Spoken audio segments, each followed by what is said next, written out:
우리 예수님께서 디베라 바닷가에서 오병이어의 기적을 행하신 이후에 또다시 바다를 건너가시는 그러한 내용입니다.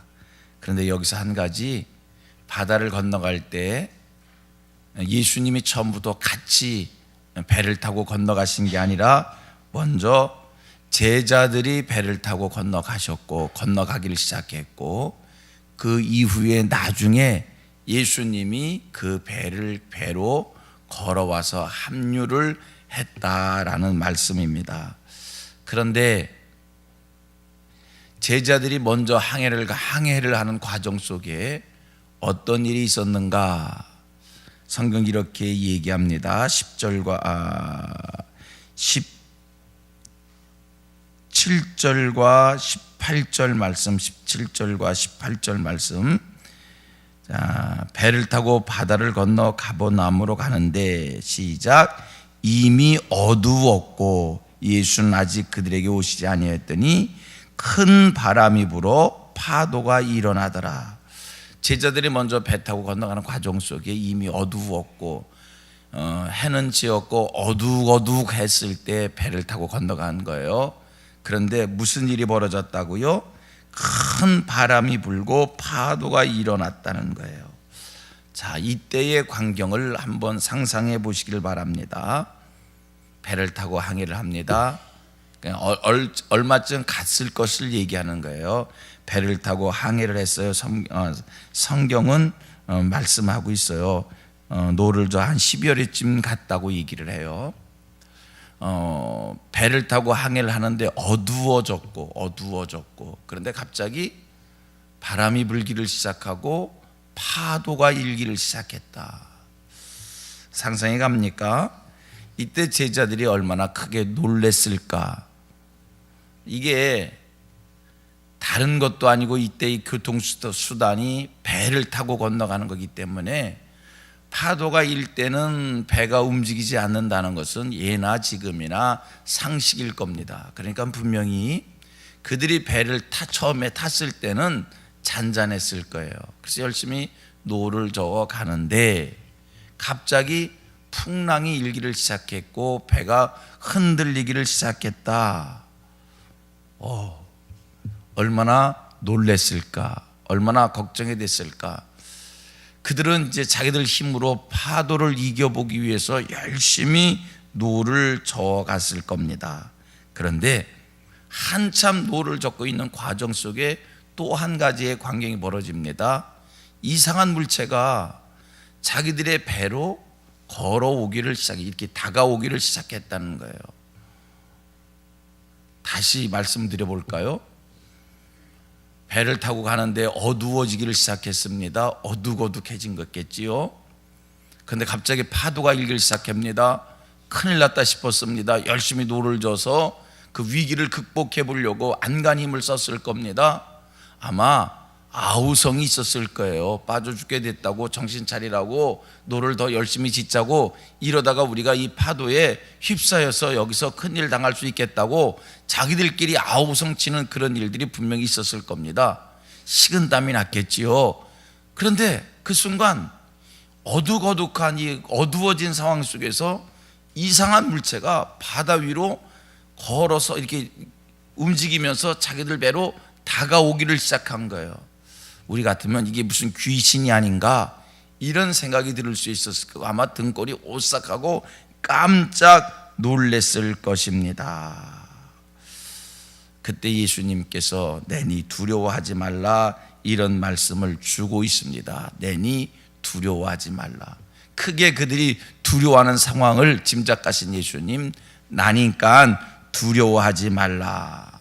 우리는 이 말씀을 보면서 만약에 제자들이 이 순간 크게 두려워했다라고 한다면 그들이 크게 두려워한 것을 분명 지적해야 됩니다.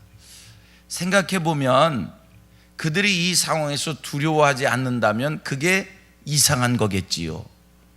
캄캄한 밤중에 풍랑이 일고 빠져 죽을 위기에 있을 때 이상한 물체가 자기들에게 다가온다, 귀신 같은 게 다가온다, 상상하면 이거 크게 두려워하는 것이 당연한 것이고, 이럴 때 두려워하지 않는 것이 이상한 것이다라고 얘기할 수 있습니다. 분명 그렇습니다. 그래도 이런 상황 속에서 제자들은 두려워하면 안 되는 겁니다.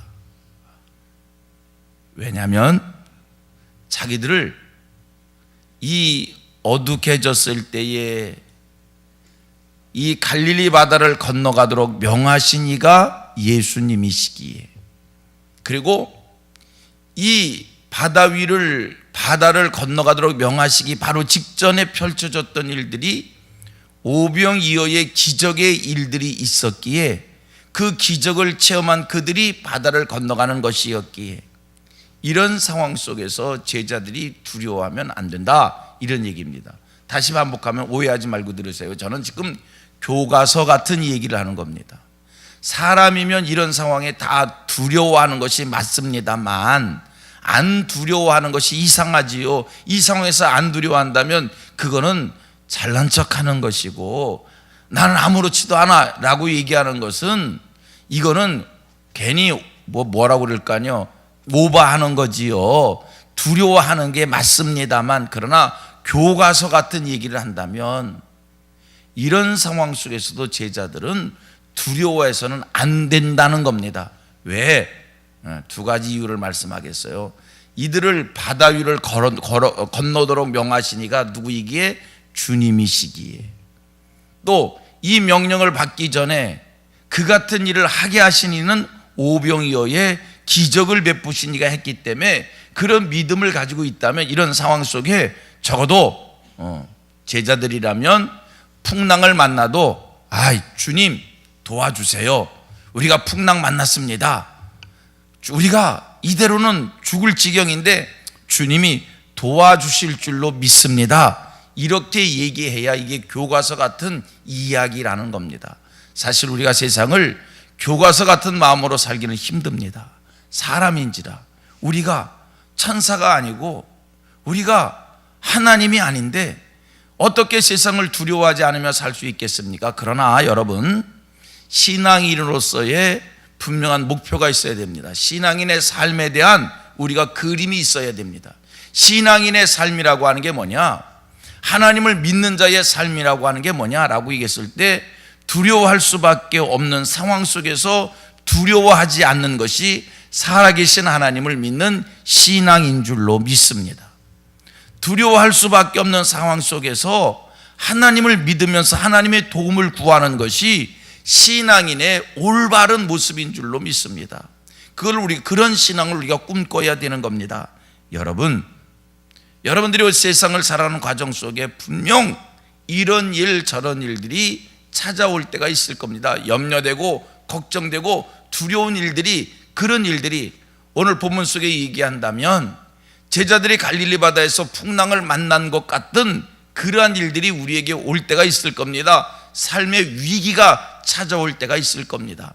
그런 상황 속에서 살아계신 하나님을 믿는 신앙이 있다면 그때 믿음으로 담대하게, 하나님, 나를 이 세상에 살게 하시니가 하나님이고 나의 삶을 안고 서는 것을 간섭하시니가 하나님이시고, 이 세상에서 펼쳐지는 모든 일들, 특별히 내 삶과 관계 있는 모든 일들은 우연된 일이 아니라 하나님의 허락과 하나님의 동의와 하나님의 인도하심 속에서 일어나는 일인 줄로 믿습니다라는 신앙이 있으면 이 속에 선하신 하나님의 뜻이 있을 줄 믿고 담대한 마음을 갖는 것, 이게 교과서 같은 신앙인 줄로 믿습니다.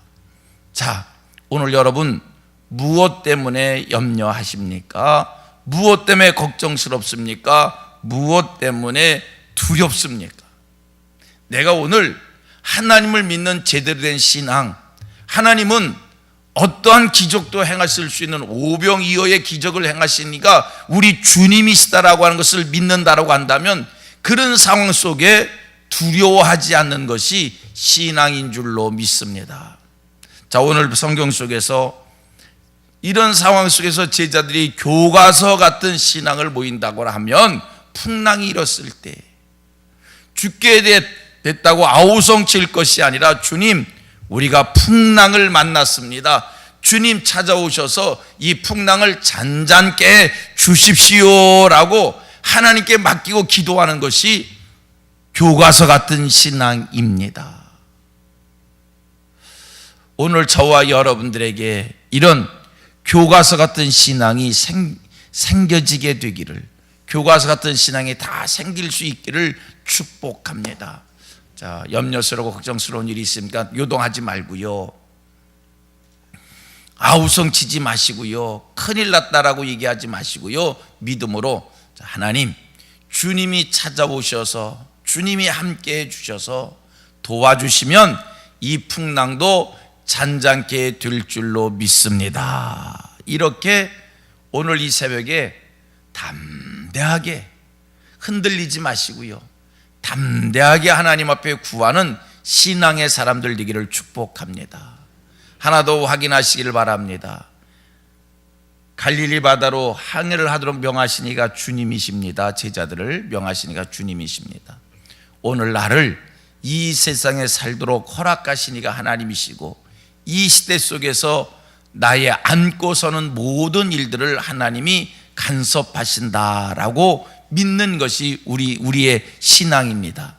그렇다면 주님을 믿는 그 믿음으로 또 담대하게, 요동치지 마십시다. 담대하게 하나님이 하신 일을 기다릴 수 있는 저와 여러분, 우리 모두가 되기를 주님의 이름으로 축복합니다.